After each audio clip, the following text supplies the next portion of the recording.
Vem aí um grande investimento britânico em submarinos nucleares, 9,8 mil milhões de euros para 4 submarinos da classe Dreadnought. A encomenda foi feita à empresa britânica de defesa, BAE Systems, mas o investimento vai também beneficiar outras empresas da cadeia de fornecimento. The Defence Secretary and I are here today to confirm, after the agreement that was reached around the Defence Investment Plan, £8.4 billion investment in the new Dreadnought class of submarine for our continuous at-sea deterrent. Este investimento vai permitir que este submarino, o HMS Dreadnought, conclua os ensaios no mar e possa entrar ao serviço da Marinha Britânica na próxima década. O governo de Burnham também fala na criação de empregos e estágios, cerca de 47 mil.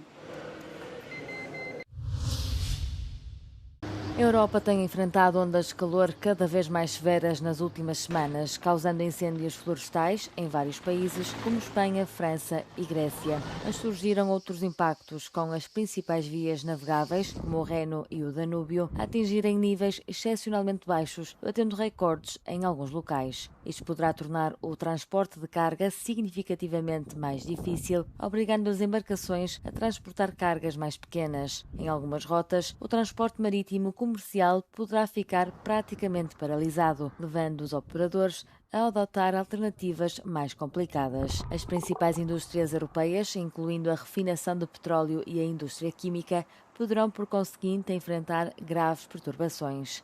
Para responder à situação, os operadores têm de dividir a carga por várias embarcações ou transferir parte do transporte para a estrada ou para o caminho de ferro. Nas indústrias química e petroquímica, a redução das profundidades navegáveis limita o fornecimento de matérias-primas essenciais, como a nafta e o gás de petróleo liquefeito, dos portos do Mar do Norte para as fábricas no interior. O aumento da temperatura da água também tornou os sistemas de refrigeração industrial menos eficientes, agravando as pressões operacionais, sobretudo nas centrais nucleares e térmicas. Na Hungria, os baixos níveis de água obrigaram a central nuclear de Pax a reduzir a produção e a encerrar um dos seus 4 reatores. A Roménia teve de fazer o mesmo. Depois do incêndio de Gironda, estes bombeiros preparam-se para uma nova e longa batalha. É que há zonas da floresta em que o incêndio foi contido, mas continua a arder lentamente no subsolo, nas raízes das árvores e no musgo em decomposição. São os incêndios zombie.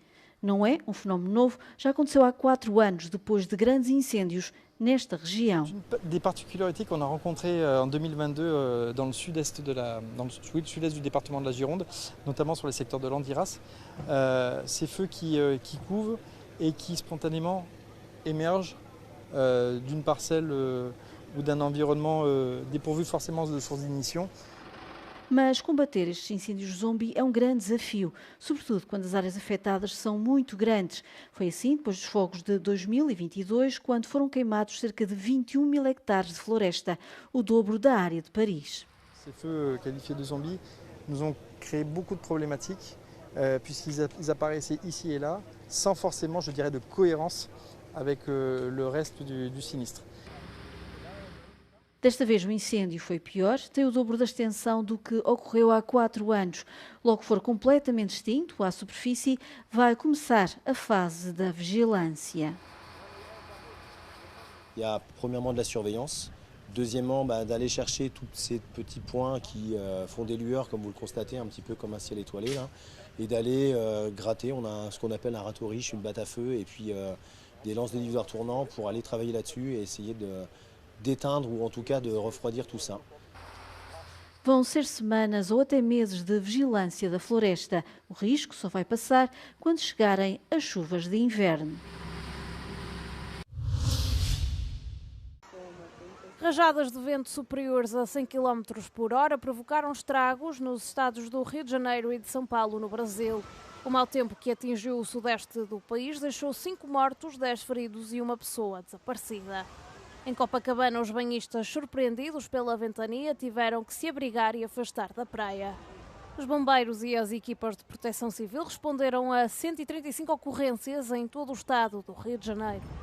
Infelizmente, fizemos o atendimento em uma queda de um muro, desabamento de um muro que, infelizmente, vitimou 2 pessoas fatalmente, e então contabilizamos, infelizmente, esse resultado. Temos também, em Mambucaba, uma pessoa desaparecida em razão do naufrágio de uma pequena embarcação. Estamos realizando agora as buscas dessa pessoa. Os ventos fortes também provocaram perturbações em vários serviços, incluindo nos transportes, e deixaram quase 2 milhões de pessoas sem eletricidade no estado do Rio de Janeiro. Enquanto enfrentam um mar agitado, Maria e Vânia enchem baldes com areia negra numa praia desfigurada que pouco lembra a imagem paradisíaca de Cabo Verde. Depois carregam dezenas de quilos sobre a cabeça para vender ilegalmente a empreiteiros da construção civil. Este é o único recurso natural do arquipélago. La majorité des plages de l'île de Santiago a disparu à cause du ramassage du sable. Donc aujourd'hui, on n'a pas beaucoup de plages avec sable. On peut dire que peut-être on a moins d'1% de plages avec sable. Anos de extração de areia devastaram quase todas as praias da ilha de Santiago e afetaram os terrenos agrícolas. A água de mar está a bater. E nosso país, que é um país que está chove pouco, se tiver aquela chuva que depois também faz aquela lixiviação de sais no solo, consequentemente, nossa água fica de má qualidade. Por isso que a apanha de areia tem aquela consequência ali nefástica na agricultura, na vida de agricultores. Estas mulheres desempenham a tarefa quase diariamente há mais de 15 anos. O governo ia olhar nada traria para morrer para nunca ficar com fome. Para não poder pôr um menino na escola. Exato, é uma profissão digna que mandou de esta sempre de apanhar areia. Ele é quem exige. A extração de areia é ilegal em Cabo Verde e punível com multas ou prisão.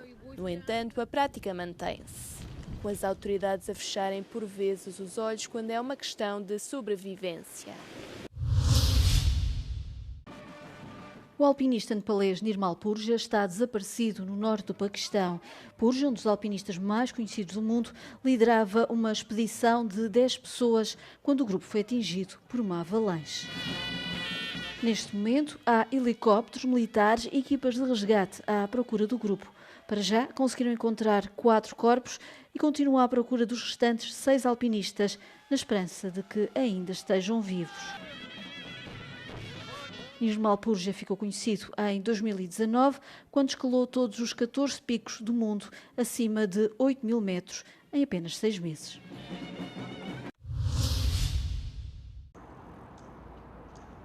As ações da Microsoft subiram até 10% nas negociações pré-mercado na quinta-feira. Aconteceu depois de a gigante tecnológica ter previsto receitas superiores às esperadas e um crescimento acelerado no setor da computação em nuvem. A receita da Microsoft Cloud chegou aos 59,3 mil milhões de dólares no trimestre de abril a junho. A plataforma Azure e outros serviços na nuvem tiveram um crescimento de 43%.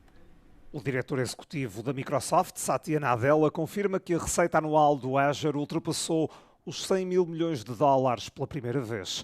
O 365 Copilot, assistente de conversação com inteligência artificial, superou os 30 milhões de licenças pagas. Bem diferente é a situação da Meta. Os lucros trimestrais da proprietária do Facebook e do Instagram caíram 14% para 15,85 mil milhões de dólares. A empresa perdeu 2,4 mil milhões devido a encargos legais e 1,18 mil milhões em indemnizações pagas pela redução de pessoal. Mesmo assim, o diretor executivo da Meta, Mark Zuckerberg, está otimista quanto à integração da inteligência artificial a longo prazo. O futebol italiano presta homenagem a um dos seus maiores ícones, Franco Baresi, o lendário capitão do AC Milan e da seleção italiana, que faleceu aos 66 anos. A sua morte encerra simbolicamente uma era para o Milan e para o futebol italiano. Ao longo de 20 anos no Milan, viveu todos os altos e baixos da história recente do clube. Tornou-se o rosto do Milan invicto das décadas de 1980 e 1990, onde conquistou vários títulos nacionais e europeus. Escreveu também capítulos importantes na história do futebol italiano com a seleção nacional. Fez parte da equipa que se sagrou campeã do mundo em Espanha em 1982, apesar de não ter jogado. O Milan perdeu o seu porta-estandarte mais emblemático e o futebol mundial um dos defesas mais bem-sucedidos. O pai de Amy Winehouse foi condenado a pagar quase 1 milhão de libras a duas amigas da falecida cantora após perder um processo em tribunal relativo ao seu património pessoal. O litígio centrou-se em 155 artigos, incluindo roupa e joias, vendidos em leilões nos Estados Unidos em 2021 e 2023 pela ex-estilista Naomi Perry e pela amiga Catriona Gurley. Ao indeferir a ação, o juiz determinou que Mitch Winehouse levou adiante de forma agressiva um processo intrinsecamente fraco, causando danos significativos à reputação, carreira e saúde das duas mulheres. Mitch Winehouse terá de pagar também as custas judiciais das mesmas no prazo de 2 semanas. A decisão coincidiu com as homenagens que assinalaram o 15º aniversário da morte de Amy em 2011. A mãe, Janice Winehouse, recordou que Amy nunca procurou os holofotes, descrevendo o álcool como uma forma trágica de lidar com a imensa pressão.